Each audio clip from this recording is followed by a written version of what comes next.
The Rise and Fall of Halloween Kills, a controversial horror sequel. In a bold move, the creators of Halloween Kills, 2021, decided to ignore most of the Halloween franchise and craft a direct sequel to the original, a risky choice that paid off handsomely at the box office. With a whopping $260 million in earnings, it seemed like the creative team led by David Gordon Green had struck gold. But little did they know, controversy and creative challenges lay ahead. The film's journey began with an ambitious plan to shoot back-to-back with Halloween 2018, but the idea of a trilogy soon emerged. Writer Danny McBride urged caution, wanting to gauge audience reception first. Once the 2018 film became a massive hit, the green light was given for the second installment. Halloween Kills brought back a swath of familiar faces, including Jamie Lee Curtis as Laurie Strode, who found herself bedridden once again, a familiar trope. But the real surprise was the return of Will Patton's Hawkins, seemingly killed off in the previous film. Green's decision to bring him back, coupled with Michael's escape from the fiery trap, set the stage for the film's controversial narrative. Originally, the film was intended to be shot consecutively with its sequel, Halloween Ends, but the intense nature of the production led to a change of plans. The crew moved from Charleston, South Carolina, to North Carolina, where they found a suitable studio and recreated iconic sets, including the Myers house and a hospital set from an old TV series. The film's creative team decided to follow the tradition of Halloween 2 and set the story on the same night as the 2018 film, resulting in a reunion of characters. They even considered bringing back Paul Rudd as Tommy Doyle from Halloween: The Curse of Michael Myers, but scheduling conflicts with Ghostbusters Afterlife prevented this.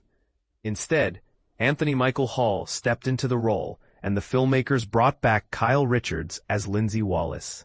With the original actress returning to her iconic role, one of the most surprising returns was that of Dr. Samuel Loomis, played by Tom Jones Jr., who stepped into the role due to his resemblance to the late Donald Pleasance.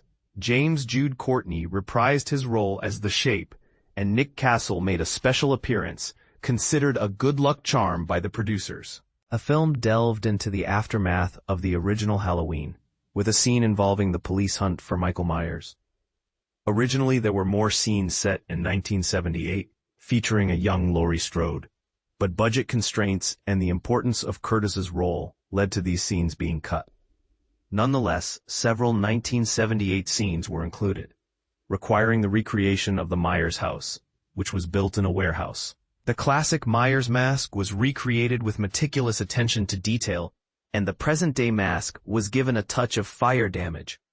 Only 2 masks were used during filming, showcasing the attention to practical effects.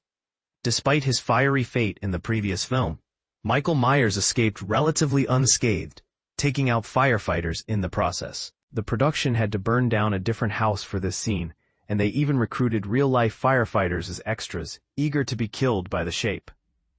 "Evil dies tonight" became the rallying cry of the angry mob in the film, a divisive element that took the focus away from the main narrative.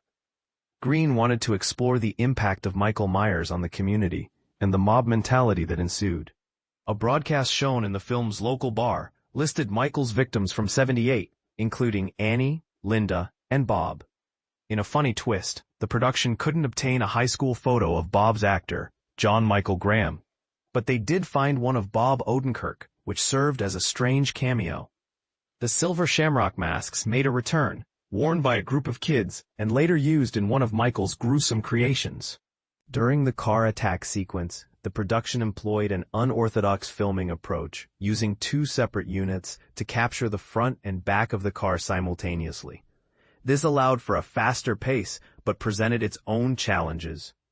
For the hospital surgery scene, the filmmakers hired an actual surgery team to perform a fake operation on Curtis's prosthetic stomach.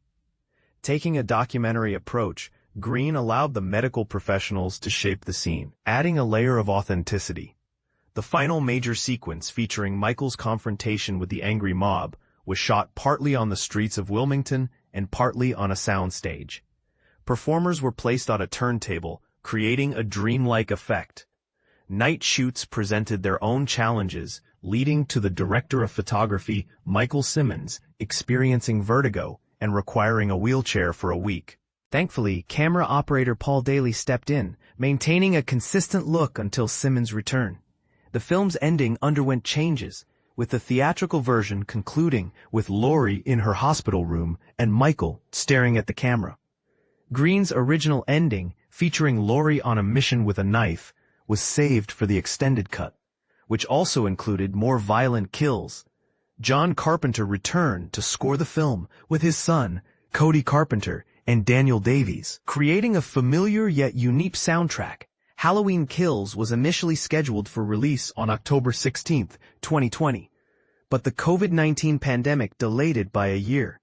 The film eventually hit theaters and Peacock simultaneously on October 15, 2021, grossing nearly $50 million in its opening weekend. However, its worldwide earnings of $133 million fell short of its predecessor's success. Critical reception was also less favorable, with a 38% rating on Rotten Tomatoes compared to the 79% fresh rating of Halloween 2018. Despite the mixed reception, Halloween Kills remains a fan favorite for its high body count and focus on delivering a bloody good time. The Carpenter score adds an extra layer of enjoyment, and that, my friends, is the story of Halloween Kills, a controversial yet entertaining entry in the Halloween franchise.